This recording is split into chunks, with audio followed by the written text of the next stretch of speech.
Hello, New York Comic Con. How y'all enjoying day 3 so far? Awesome. Well, this is the Battle of the Tropes panel. We're so excited to get into this. It's going to be great. And a warning, if you have children in here, we might say things that are a little more adult. You brought them, it's not our fault. I am Stephanie, I'll be your moderator today. I am the literary hype woman on internet, so I get to enjoy the company of these lovely ladies. So let's go down and see who we have on the teams. So first we're gonna start with Team Damsels in Distress Jeans, right here.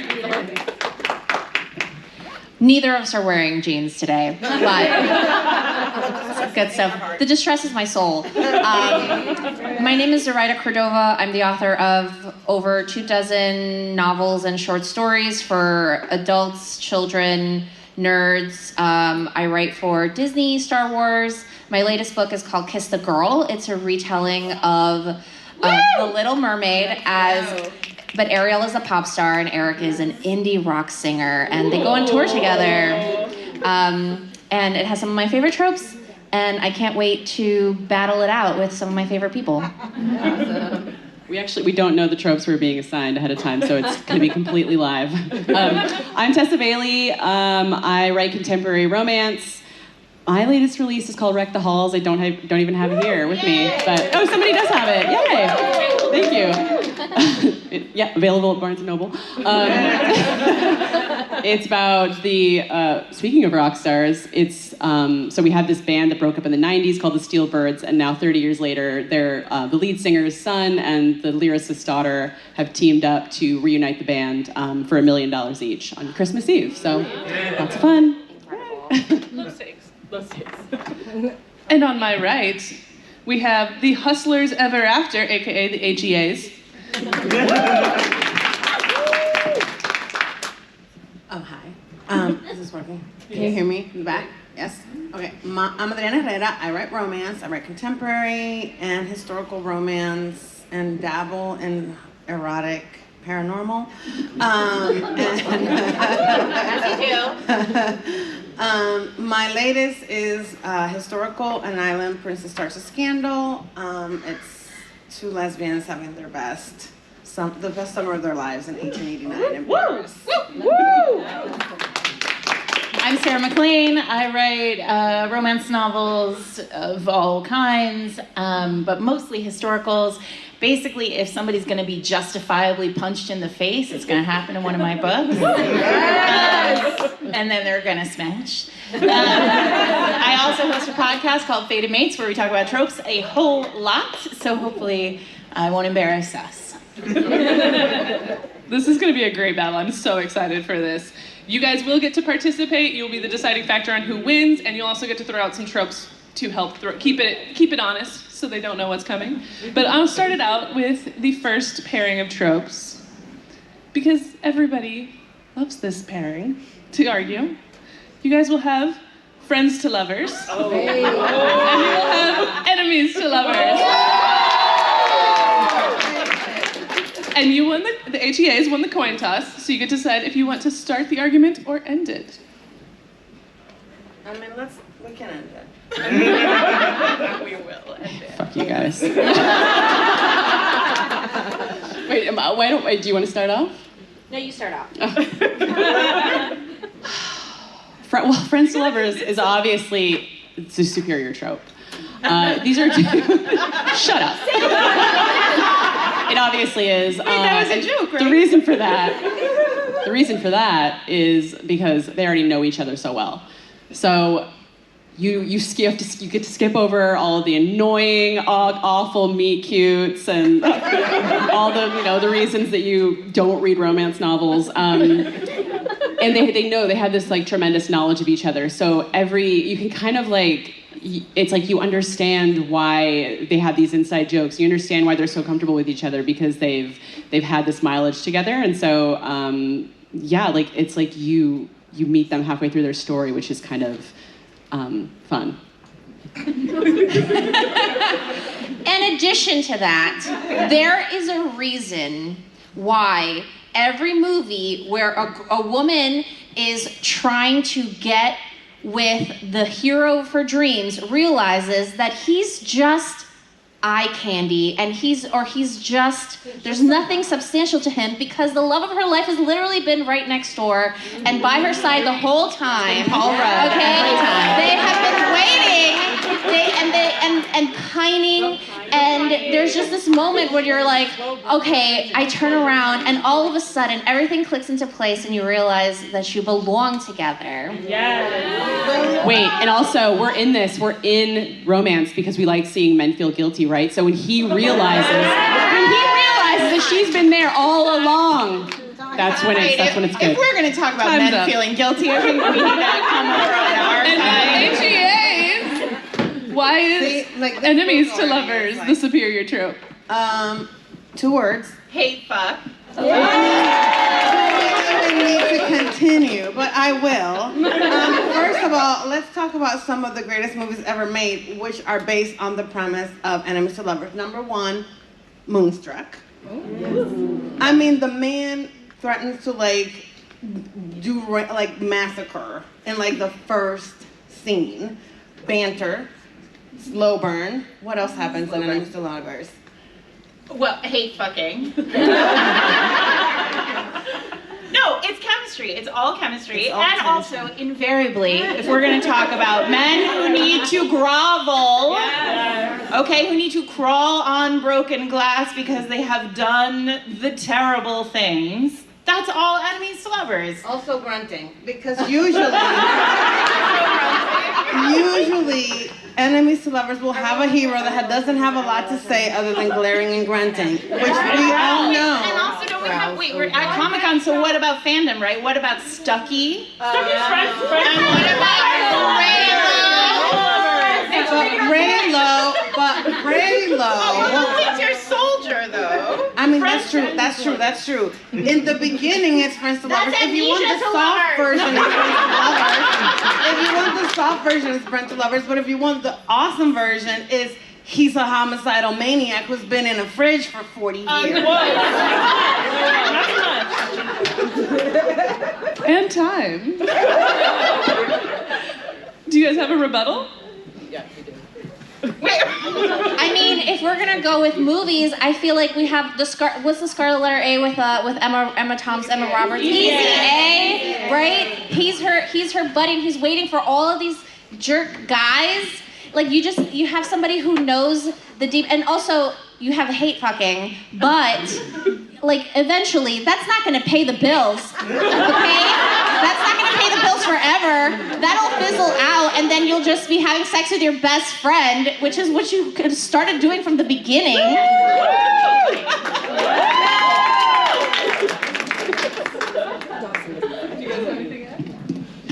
mean, let's talk about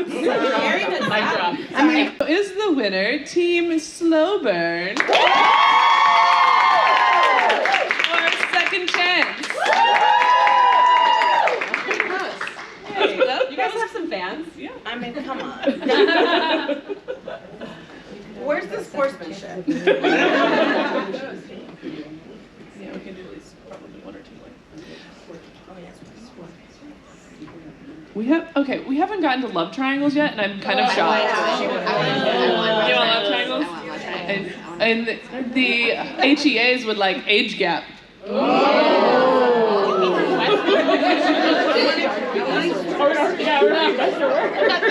It's your turn to go first. All right. In defense of love triangles, I know it is growing up reading YA, it was always there's 2 of them. There's 2 of them, and it makes everything better because there are 2 of them. A true love triangle needs to close on all sides, right? So when it is done correctly, I'm sorry, is this the Illuminati sign? I'm sorry, I'm not throwing up Illuminati signs. Are you actually just defending Ménage? Probably. So my theory of love triangles is when they all know each other, there's something at stake because they all know each other, right? A, B, and C. So in Twilight, technically, when Jacob is in love with Bella, and it turns out that he's actually just imprinting on Bella's fallopian tubes.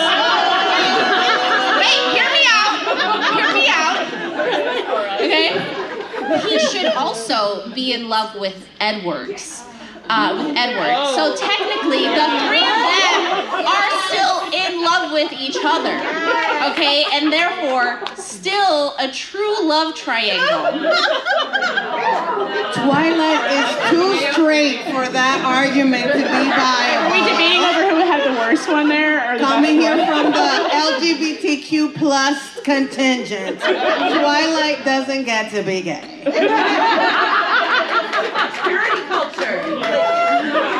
Wait, okay, is there time? Is it up? You got about 15 seconds. 15 seconds. Okay, I've never written a love triangle, so all I'll say about it is that you actually have two really good choices, and you pick one. That must mean that it's a very good choice. Like, it must mean that you've really thought about it, and you've had two amazing options. And you've gone with the best one, and so it's, I don't know what I'm trying to say. Fuck love triangles, I hate them.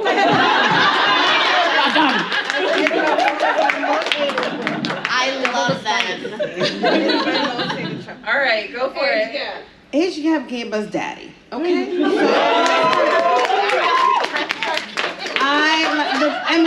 I don't know. It's, again, to me, part of what is great about age gap and what it makes it like a really kind of like scratches an itch type of trope is because of brother's best friend. It's the taboo piece. It's like something that you shouldn't be doing and that usually has to be done in secret. It's illicit. It's usually someone you definitely shouldn't be with, like your dad's best friend. Or like, I mean, I'm not gonna go into that. Not your dad's best friend. Your ex's dad. Your ex's dad. Your ex's dad. You know, whatever, the neighbor who lives across the street who's super hot and a billionaire and a vampire. The point is that it's Regular 80-year-old. it's two things. No, not 80 years old. That's Edward from Twilight. Edward is 110, okay? Edward's 110. The 100-year-olds are on that side of the room. So, I mean, again, like to me, age gap is it's usually someone that is a man that has power, someone that is in a position that can be protective, it can like give you something that the person that you were with doesn't know how to. Experience, Emotional maturity. praise, appropriate use of the word daddy, because we're just throwing that around these days. Gave us good girl. Okay. Good girl. Thank you, daddy.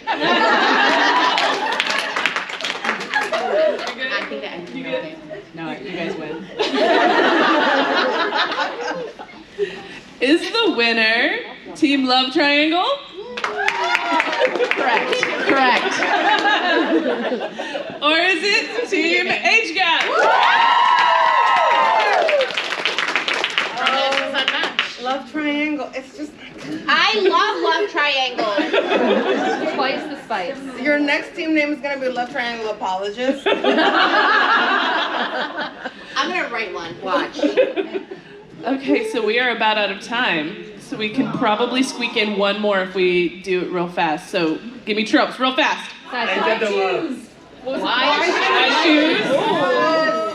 Why choose and one more. Hockey. Yeah.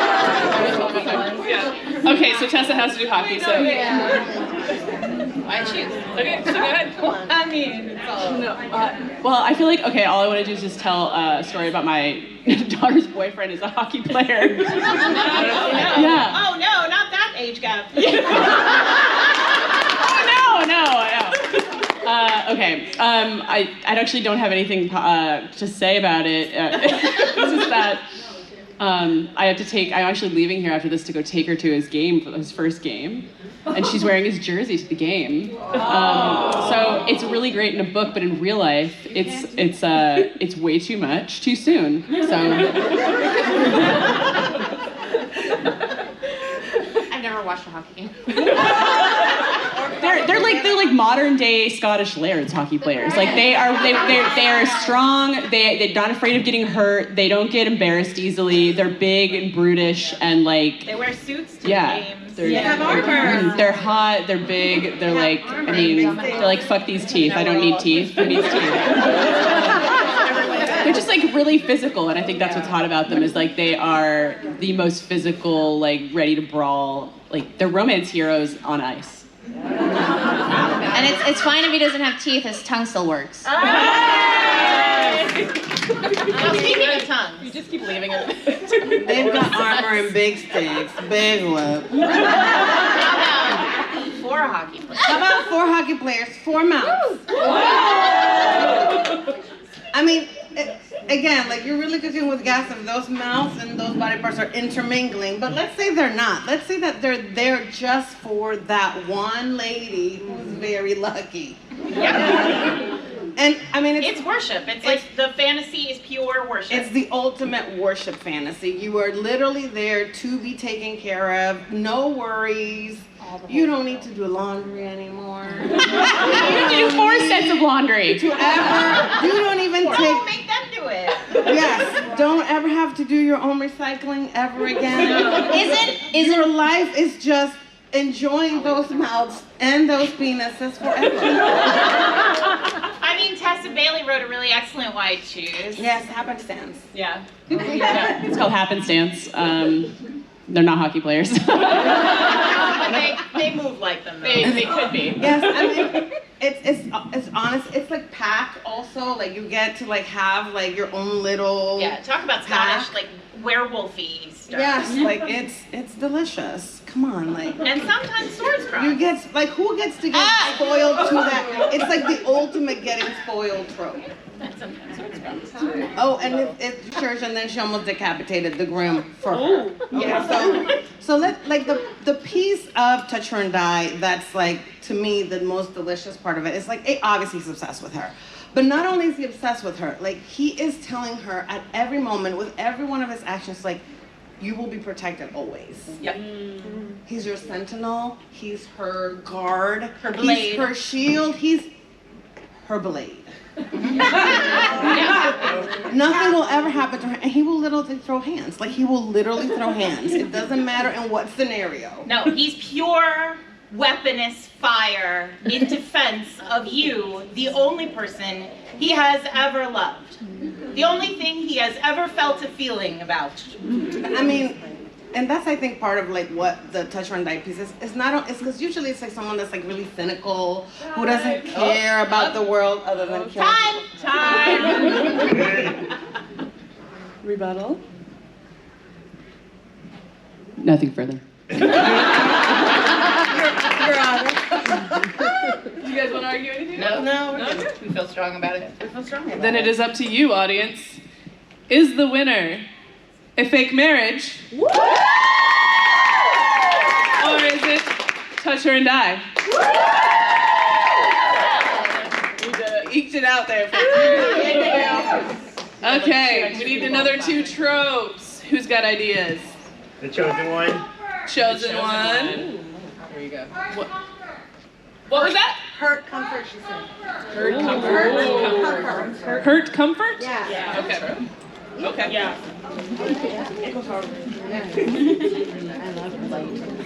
Showing off. Is that too close to Touch Her and Die? Do we feel like that's too close to Touch Her and Die? No,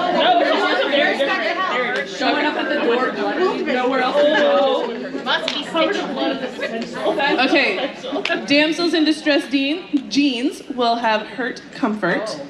You And get the chosen one. you guys get the chosen one over here, HEAs. Who wants to go first? Wrap my head around. Alright, Hurt Comfort? Alright, yeah. Not that only one bed is the superior trope. We already covered that. But like let's just say there is only one bed and one of them wakes up in the middle of the night screaming from a nightmare. And the other person in that, the other occupant of that bed, maybe even another room, doesn't have to be the same bed, rushes in there to comfort them and thus realizes there's so much more going on with the character that they don't know. and they automatically feel like protective over this person. They want to comfort them. And then the person who is having the nightmare has to learn to accept the comfort from somebody maybe they didn't expect it from, and then they grow from that moment. And then, yeah. Oh, got something? I think that there's nothing more vulnerable than asking somebody for help. And so when that person is the one that you love, I won't break out into an Air Supply song right now, but it just becomes this elevated connection. In my book, Illusionary, which is a high fantasy set in a fantasy Spain, the two main characters both have a lot of trauma. And they cannot sleep, as you were just saying. They can't sleep because of all of this like mental damage, but they can only sleep when they're together. Because they need to admit things to each other. And so I feel like that vulnerability only happens when you allow yourself to accept help. Yes. Is that good? Is it time? Your turn, chosen one. I mean, we were talking about like chosen one to us really kind of goes into like fated mates, because it's usually that, like you usually have that one person who is solitary and like Reach your honor. Objection. No, I mean, think about it. Like, the piece of it is she is the one. There's no one else, and there is like an attraction that is undeniable, and usually it's tied to their fates, right? So like there's nothing more compelling than my fate, my future is tied to yours, and not necessarily by choice. So truly, it's a mashup of some of the best tropes. For example, like forced proximity, like you have to be together. Oh, you don't have anything? No, I do. I'm sorry. I'm with you. Like the start of a list. Okay. I was ready. I was in the list. No, but what I want to talk about is the fact that like when you have the chosen one, there is a heavy burden, right? Like they are about to save the world.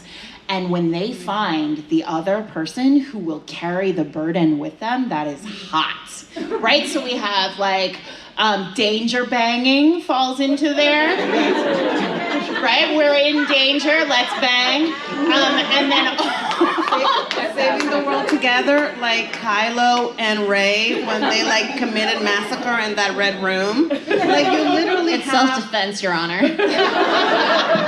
You have literally two people who are tied together by a greater thing, and now they're not alone anymore. right. I see how amazing you are. I am here to be your partner and helper, and also make sure that you have lots of pleasure along the way. And your scent drives me crazy. And your son drives me crazy. And I want to like bite your gland and also not. And sometimes like it could be like omega boost. Chosen one, see that's the thing. Chosen one can be literally anything. But that's all well and good, but like, do you know, like, would they have actually gotten together under other circumstances, or is it just like the universe or some like potion? I don't know. We never know. Any other rebuttals? Anybody else? No. Okay. So now we need to decide on the winner. Was it? I forgot what the first one was. Heart Comfort. I have too many notes already, guys. Was it Team Hurt Comfort? Or is it the chosen one? That was really close. More people need to weigh in.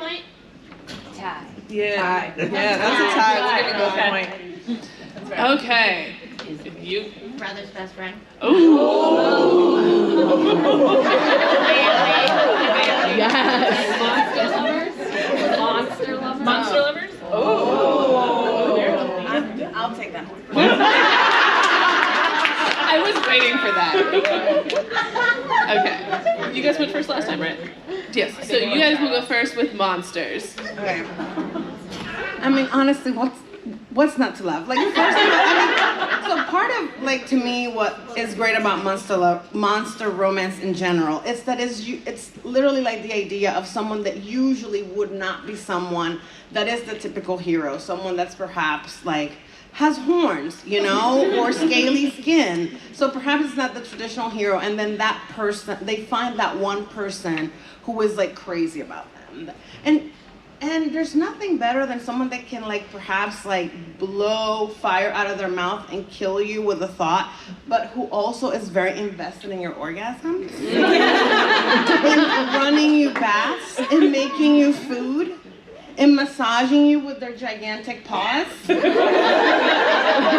there's also the piece of like all kinds of fun things that you can invent that those different body parts can do. Like for example, did you know that snakes have 2 penises? Now if you have a snake demon hero, now you're cooking with gas. Well,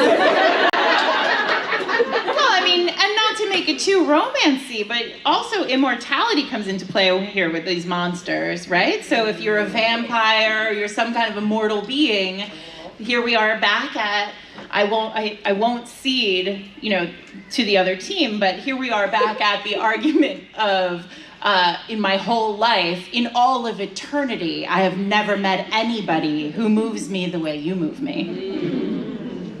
And loving you makes me see my own humanity.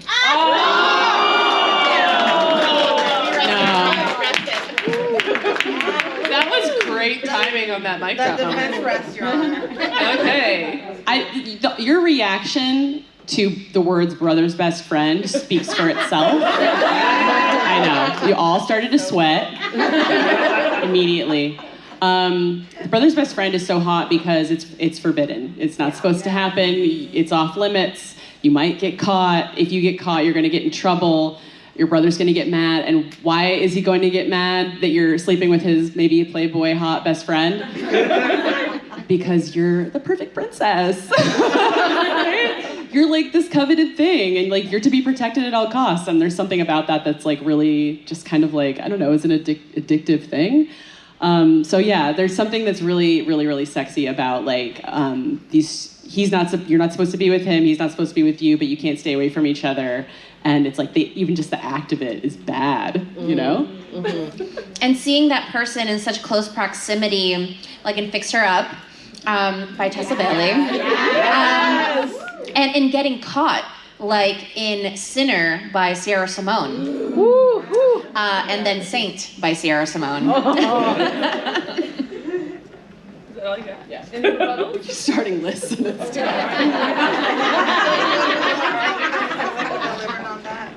Okay, is the winner Monster Lovers? Or is it Brother's Best Friend? I gotta agree. I would like to see Brother's Best Friend Monster. Can you write this, please? Is that out there? Call out Rex if that's a thing. Just write it. Okay. My brother's best friend is a monster. Coming this June. Okay, next pair of tropes. Who's got tropes for us? Insta love. Insta love. What? Fist? True love. True Love's Fist. Wait,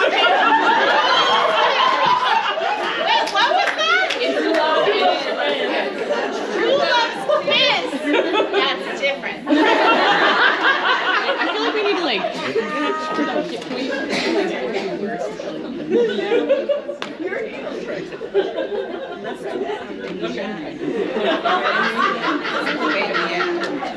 Okay, we're gonna take a detour first before we get to those.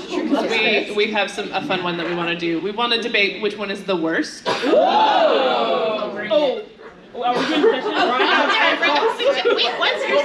We're gonna take two of the worst and figure out the best. Communication. Personally. We're thinking amnesia versus pregnancy. Okay, but can we just pause for a moment and say that one time in the 80s, there was an actual book published by Harlequin called Pragnesia. You can find the cover and all of the information on it online, but it goes exactly the way you think. Which is a Romance is unmatched. Which ones we're gonna do this one? Which one's pregnancy? You guys do pregnancy? Secret baby or pregnancy? Secret baby. Yeah. Like, Baby. Secret baby. Yeah. Okay. Okay. Just pregnancy. Which is worse? Oh yeah, for sure. Just straight pregnancy. I have a list. Okay, so we're taking amnesia. Yeah. You picked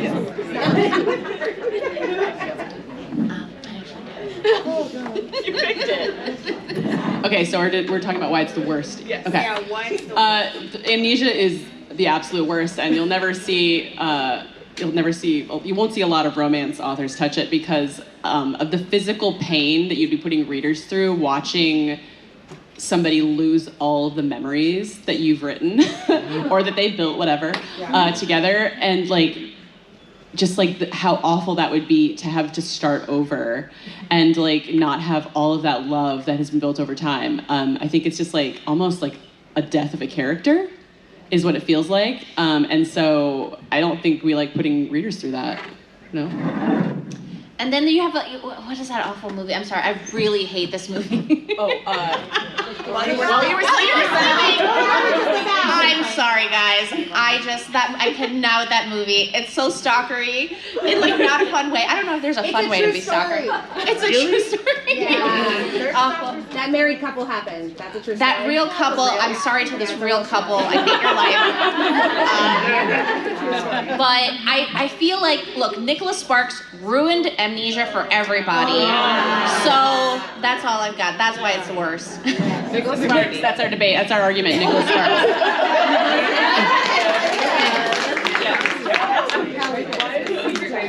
I don't know if I can make it funny. It's just so wrong. Okay, so Secret Baby is the worst because no person should be pregnant and also have to court another human at the same time. But it's also terrible because he shouldn't want to come back just because you're pregnant. That's kind of gross and doesn't really make for happily ever after, I don't think, in a believable way. I don't know, I can't do it. It's yuck. And then it gets sticky because if the baby's been secret for a really long time, then you get into well, why did you hide the fact that this person, you had a child with them, and then how is it really viable to be in a custody dispute and also fall in love? Not sexy at all. As someone who has worked in that field, family court, not the place where a lot of romance happens. I would much rather forget everything I knew about this person who I love and also relearn all the ways that they can bring me pleasure. And then have to go and do an ultrasound with the goofball that I had too many shots with, and now I'm gonna have his child. No, I don't think it's so bad in secret pregnancy, guys. I mean, for the purposes of this debate. I feel what if he comes back to win her back and then he finds out about the baby afterwards, right? It can't be that bad all the time. But what if... Why do you leave him in first? I'm just trying to win. What if she has amnesia because she hit her head with the gigantic diamond that he gave her when he was trying to ask her to marry? Or what about that cute movie 50 First Dates where every single day God he damn it, courts I her love that movie. I again? love that movie. God damn it. Every day. What he goes to about Waffle House? Grimm, the TV show Grimm, where for just to break up the couple, she forgets him and remembers everyone else except for the love of her life. That makes Okay? sense to me. And then He gives up. He just gives up trying to make her remember. Oh, it's so sad and emotional and you feel so many feelings. And then they get back together. But he could literally throw up in his mouth because she's pregnant. We win, you guys. We have Nicholas Sparks. Don't forget that. Okay, guys, it's your turn to vote. Is the winner? Which is the worst trope? Amnesia? Nicholas Sparks Tropes fans in this house. I guess. Or is Secret Baby the worst? Whatever, go read The Vow, I guess. Go read Dear John, I guess. So now let's circle back to Insta Love versus True Love's Kiss. I think you guys need True Love's Kiss because we have a Disney writer. Oh, right. We're gonna give that to you guys.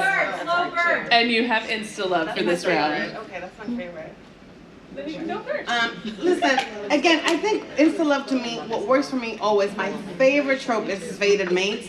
Because it's like biological. Like you see this person and your entire life falls apart, your DNA changes, everything's different, everything that you know Any about your scientists in the room? They smell great. They smell great. Not only that, but like literally you have found the one thing that you can't live without and you know it instantly. Come on. Yeah, you're like vibrating. Yeah. Like, I mean, to the tune of you will gnaw your own leg off. Now listen. Walk the streets of Paris. Because you smelled her and she smelled Because great. you got a whiff of her through a grate, okay? And then the reason why it's even better is because when you finally meet up with her, you're a werewolf, she's a vampire, you're destined to be enemies forever, but you are wild for each other. Oh, it's so good. Tell them which book you're talking about so they don't go, leave them hanging.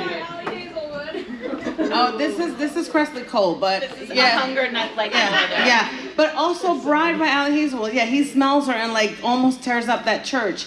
The thing about Insta Love is that it is complete and absolute certainty that that is your person. Like miscommunication, whatever, all the annoying things that could happen in romance don't happen in this trope because there's a perfect clarity from that moment and that you will do anything for that person. There's also a book called Desire Untamed. Sorry, now it's just wrecking. But there is a book called Desire Untamed by Pamela Palmer where he's so into her, they are so convinced they are for each other, and then they go into the ceremony where they're supposed to be, I don't know, fated mated. And the truth is, and then it comes out that they're not fated mates, but they're still wild for each other and sure that they're perfect for each other. Oh, so good. That's Desire Untamed. I feel like we got off the topic. True Love's Kiss. True Love's Kiss. Okay, what can I say about True Love's Kiss as a Disney whore? Don't tell Disney I said whore. Well, look, there's nothing better in the world than meeting that one person, right? And I feel like Disney haters will have you believe that there's something wrong with like wanting this beautiful love story between two people. True Love's Kiss has brought couples together. Like, it literally woke Aurora up from her sleep. Sleeping Beauty, not Sleeping Beauty, Snow White, in Once Upon a Time. Those two, every single time they were in trouble, who was there to wake them up? Prince Charming and Snow White. They woke each other up from the brink of death. It is the most powerful magic in the entire world. Okay, so True Love's Kiss forever. Tale as old as time. I don't know, I'm just, yeah, Beauty and the Beast. I don't know, I'm just pissed that everybody on this panel got to read Bride by Ali Hazelwood before me. What's going on with that? I don't know if everybody read it. I read it. I read I guess. Wow. Oh, just this team, I guess. Oh, I guess we know where the bias lies. I have nothing further to add. I think, ours is like, it's like Insta Love, except we have kissing in ours. True Love's First Kiss. Yeah, so we get tongue in ours. Always a plus. And it's basically the same thing, except, yeah, like we get to make out. No one ever said it had to be on. No one ever said it had to be on the mouth, the first kiss, by the way. That's cheating.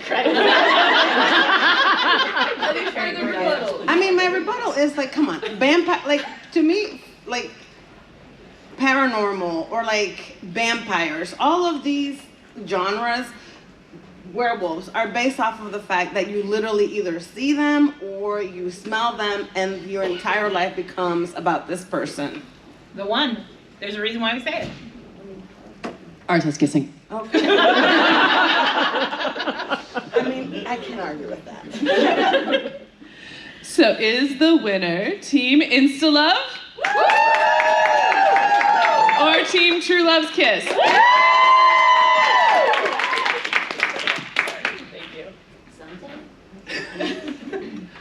Okay, we need 2 more tropes. What we got? Slow burns. I was waiting for someone to say slow burn. And what's another one? Second chance? Ooh. So, That's good. no. She wants me to have slow burn. You want Slow burn? Well, would you like second chance better? Well, they called first. They called second chance first, so you took too long. So you guys now have slow burn. All right. So, yes, your turn to start with slow burn. No. Wait, you're starting. Okay. You are. So we're starting. Yep. Second chance. I mean, the one that got away is there's a reason why we all talk about it, right? There's that one in your past who felt right. Maybe they were like your high school crush, or they were your college boyfriend, or they were, the guy who owned the rival business. I mean, it's the piece of this is the person that this person is like the embodiment of you getting a redo on a lot of the things you wish you could have done differently. But the heart of the second chance is the grovel for whatever went wrong the first time, right? Yep. So somebody did something terrible that ended it, and it ended in an explosion of very, very serious feelings. And now we're back and we're feeling those feelings again, and somebody needs to apologize, and there needs to be a grand gesture, and they need to profess their love in an explosive, amazing way. And we get to see it all happen again, only better, because this time they know all the places to touch. And usually, second chance is a twofer, because usually you get to revisit that first time they fell in love, and then you get it again with them as adults. So it's not only as that, but we love a sale 2 for 1. Girl math.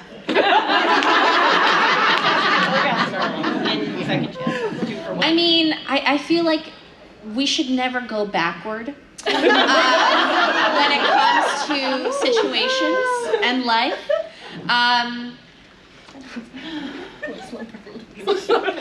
When it comes to slow burn, I feel like just waiting and waiting, the anticipation that comes with will they or won't they. 7 seasons of Gilmore Girls, Jesus Christ, till the very last second, okay? Destiel, they made us wait for that one kiss all the way, 15 seasons. What else you got? Arrow and Felicity, right? Yeah. Buffy and Angel, slow burns, right? You should be sweating through your clothes by the time that first kiss happens. And I think it's just there's a skill to building that tension very slowly. And also there's so much emotional development that happens before the kiss that when it happens, they fully know each other. And you've waited so long that it's so much more satisfying than if it had happened in the first chapter, because the longing has been there and the pining, and they know each other, they figured each other out, and it's just so satisfying. That moment. I mean, we're not gonna win this one. No rebuttals? No, we seen it. On the side. Oh goodness. So is the winner Team Slow Burn or Second Chance? You guys have some fans? Yeah. I mean, come on. Where's the sportsmanship? Yeah, we can do at least probably 1 or 2 more. We haven't gotten to love triangles yet, and I'm kind of shocked. You want love triangles? And the HEAs would age gap.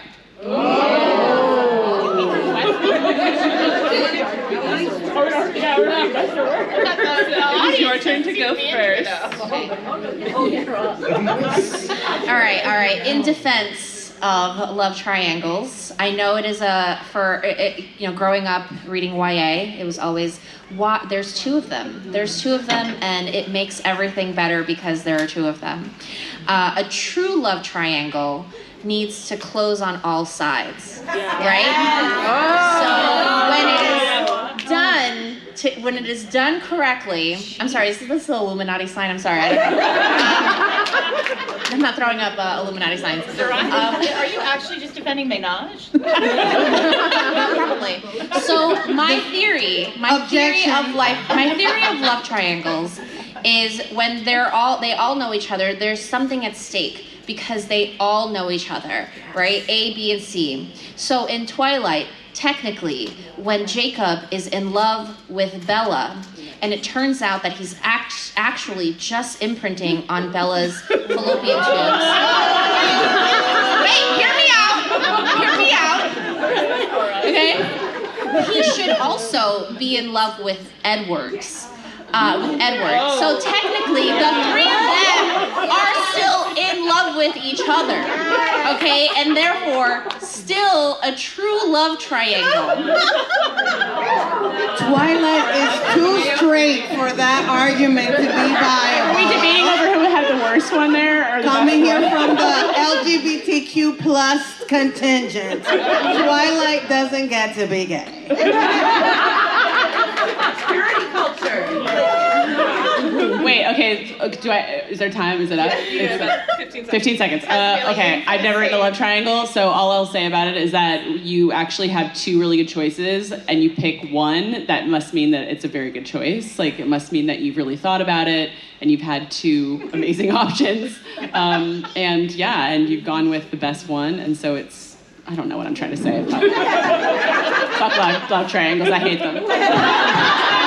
I'm done. I love them. All right, go for it. Age gap gave us daddy, okay?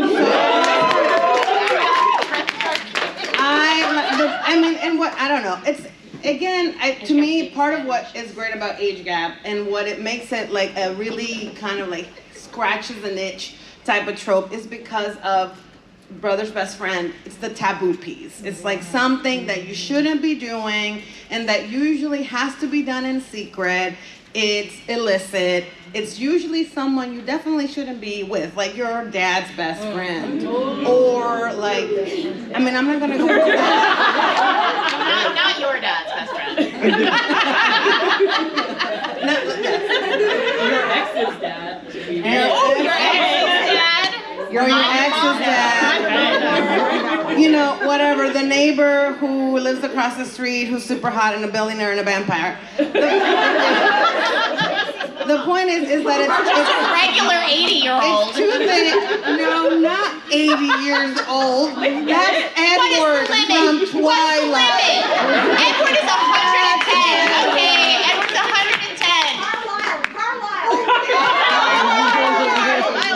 The 100-year-olds are on that side of the room. So, I mean, again, like to me, age gap is it's usually someone that is a man that has power, someone that is in a position that can be protective, can like give you something that the person that you were with doesn't know how to. Experience. Emotional maturity. Praise, appropriate use of the word daddy, because we're just throwing that around these days.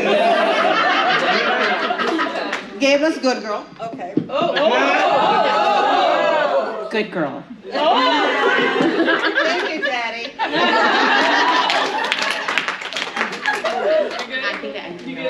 No, you guys win. Is the winner Team Love Triangle? Correct. Or is it Team Age Gap? Love triangle. It's just. I love triangles. Twice the spice. Your next team name is gonna be Love Triangle Apologist. I'm gonna write one. Watch. Okay, so we are about out of time. So we can probably squeak in one more if we do it real fast. So give me tropes real fast. I did the love. Why shoes? Why choose and one more. Hockey. Yeah. Okay, so Tessa has to do hockey, so. I choose. Okay, so go ahead. I mean, it's all. Well, I feel like, okay, all I want to do is just tell a story about my daughter's boyfriend is a hockey player. Yeah. Oh no, not that age gap. Okay. I actually don't have anything to say about it. It's just that I'm actually leaving here after this to go take her to his game, his first game. And she's wearing his jersey to the game. So it's really great in a book, but in real life, it's way too much, too soon. So. I've never watched a hockey game. They're like modern day Scottish lairds hockey players. Like they are strong. They're not afraid of getting hurt. They don't get embarrassed easily. They're big and brutish and like. They wear suits to Yeah. games. They're hot. They're big. They're like they're like fuck these teeth. I don't need teeth. Who needs teeth? They're just like really physical, and I think that's what's hot about them is like they are the most physical, like ready to brawl. Like they're romance heroes on ice. And it's fine if he doesn't have teeth, his tongue still works. Speaking of tongues. You just keep leaving it. They've got armor and big sticks, big lips.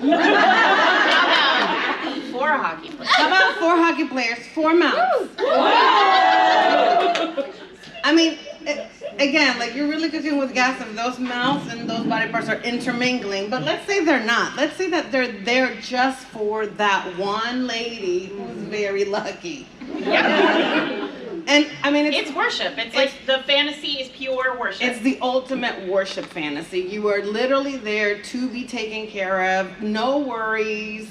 You don't need to do laundry anymore. You have to do 4 sets of laundry. You don't even Don't make them do it. Yes, don't ever have to do your own recycling ever again.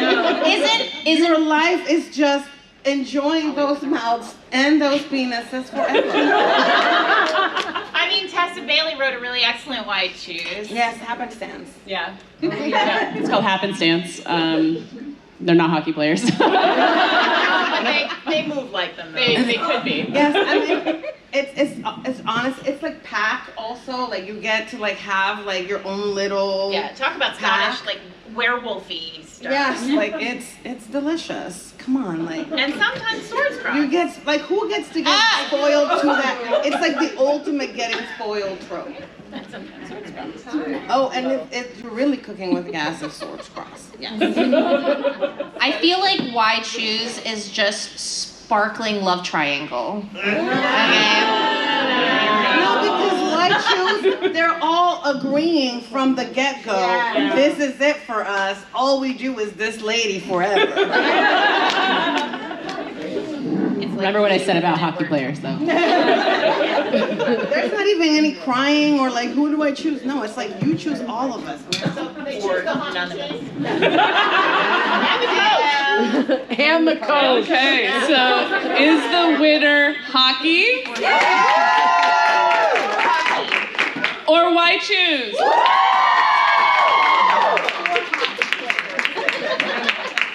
And so this is the end of the competition. So the final score is Hustlers Ever After 5 points, Damsels in Distress Jeans 6 points. And we have a special guest. Ryan LaSala is coming to crown the winners. Come on up here.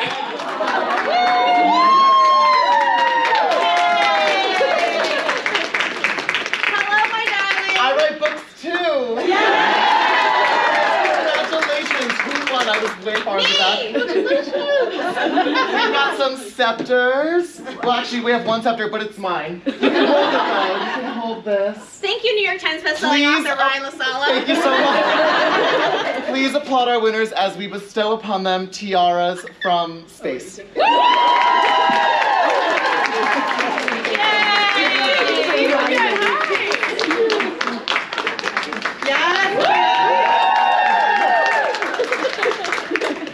Okay, and real quick, let's go down the line and talk about what you have coming up next. and where people can find you on the internet. I'm Sarah. You can find me on the internet. Basically, you can find me on every Wednesday at my podcast, which is Fated Mates, where we have conversations like this every Wednesday. That's fatedmates.net or wherever you listen to podcasts. My most recent book is Knockout. It's set in the 1840s in London, and beautiful people blow a lot of things up. And I don't know what's next. We'll see.